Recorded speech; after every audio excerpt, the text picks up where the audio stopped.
இன்னைக்கு நேர்கள் விருப்பமா எங்க அத்தை மாமா அவங்க பசங்க எல்லாருமே வந்து பிரியாணி கேட்டாங்க. அதனால வந்து ஃபர்ஸ்ட் டைம் வந்து நான் இந்த மாதிரி அடுப்புல செஞ்சிருக்கேன். 2 kg பிரியாணி செஞ்சேன்.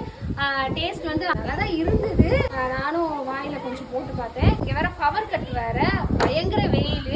ஆனா பாருங்க காத்து பாருங்க எவ்வளோ காத்து அடிக்குது. அப்படியே சல இருந்ததுனால கொஞ்சம் கூட கரண்ட் இல்லைன்றது தெரியவே இல்லை. பாத்தீங்களா, இந்த பெரிய டபரால தான் நான் பண்ணினேன்.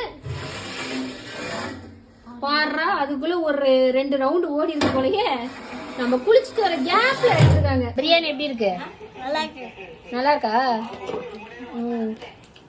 நீங்க எப்ப லாஸ்டா பிரியாணி சாப்பிட்டீங்க?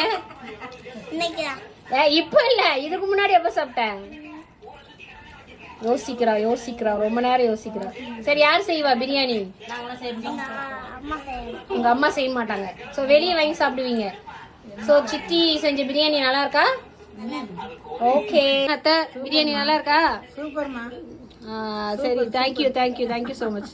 உங்க கையெல்லாம் வேற கொடுக்க வந்தாங்க, சாப்பிட்டுட்டு இருந்தாங்க, அவங்களால கொடுக்க முடியல. என்ன சொன்னீங்க? கடையில கூட இந்த மாதிரி சாப்பிட்டது. ஓ, ரொம்ப நன்றி. ஓகே, டேஸ்டா தான் இருந்தது. இது ஒரு புது எக்ஸ்பீரியன்ஸா இருந்தது. நிஜமாவே இந்த தடவை ஊர் ட்ரிப் வந்து சூப்பரா இருந்தது. இன்னையோட இந்த ட்ரிப் முடியுது. Okay, bye bye.